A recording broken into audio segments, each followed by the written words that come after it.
ರಾಜ್ಯದಲ್ಲಿ ದಿನೇ ದಿನೇ ಬಿಸಿಲಿನ ತಾಪಮಾನ ಏರಿಕೆಯಾಗುತ್ತಿದ್ದು, ಸಿಲಿಕಾನ್ ಸಿಟಿ ಬೆಂಗಳೂರಿನ ಜನರು ಬಿಸಿಲಿನ ಬೇಗೆಗೆ ತತ್ತರಿಸಿದ್ದಾರೆ. ಬಿಸಿಲಿನಿಂದ ತಂಪು ಪಡೆಯಲು ಜನರು ಈಗ ನೈಸರ್ಗಿಕ ವಿಧಾನಗಳತ್ತ ಮುಖ ಮಾಡುತ್ತಿದ್ದು, ಮಣ್ಣಿನ ಮಡಿಕೆ ಮತ್ತು ಎಳನೀರಿಗೆ ಮಾರುಕಟ್ಟೆಯಲ್ಲಿ ಭಾರಿ ಬೇಡಿಕೆ ಕಾಣಿಸಿಕೊಂಡಿದೆ. ಬೆಂಗಳೂರು ಸೇರಿದಂತೆ ರಾಜ್ಯದ ಹಲವೆಡೆ ಬೇಸಿಗೆ ತಾಪಮಾನ ಹೆಚ್ಚುತ್ತಿರುವ ಹಿನ್ನೆಲೆಯಲ್ಲಿ ಜನರು ತಂಪಿಗಾಗಿ ಮಣ್ಣಿನ ಮಡಿಕೆ ಬಳಕೆಯನ್ನ ಹೆಚ್ಚಿಸಿದ್ದಾರೆ.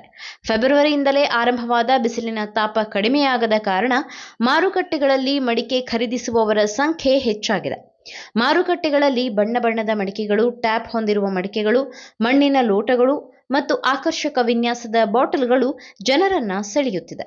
ಮಡಿಕೆಗಳ ಬೆಲೆ 300 ರೂಪಾಯಿಯಿಂದ 1500 ರೂಪಾಯಿವರೆಗೆ ಮಾರಾಟವಾಗುತ್ತಿದ್ದು, ಆರೋಗ್ಯಕರವಾಗಿರುವ ಕಾರಣಕ್ಕೆ ಜನರು ಹೆಚ್ಚು ಖರೀದಿಸುತ್ತಿದ್ದಾರೆ ಎಂದು ವ್ಯಾಪಾರಿಗಳು ತಿಳಿಸಿದ್ದಾರೆ.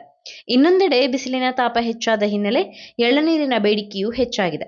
ಸಾಮಾನ್ಯವಾಗಿ 20ರಿಂದ 30 ರೂಪಾಯಿಗೆ ಸಿಗುತ್ತಿದ್ದ ಎಳನೀರು ಈಗ 60ರಿಂದ 70 ರೂಪಾಯಿವರೆಗೆ ಮಾರಾಟವಾಗುತ್ತಿದೆ.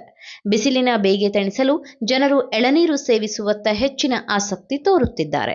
Karnataka TV leader awards 2025 best MLC 2025 Puttanna Congress MLC, Chalavadi Narayanaswamy BJP MLC, BG Patil BJP MLC, Dinesh Gooligowda Congress MLC, BK Hariprasad Congress MLC, Madhu G Madegowda Congress MLC, Sharavana JDS MLC, Rajanna Rajendra Congress MLC, MR Seetharam Congress MLC, Saleem Ahmed Congress MLC, DS Arun BJP MLC, S Ravi Congress MLC.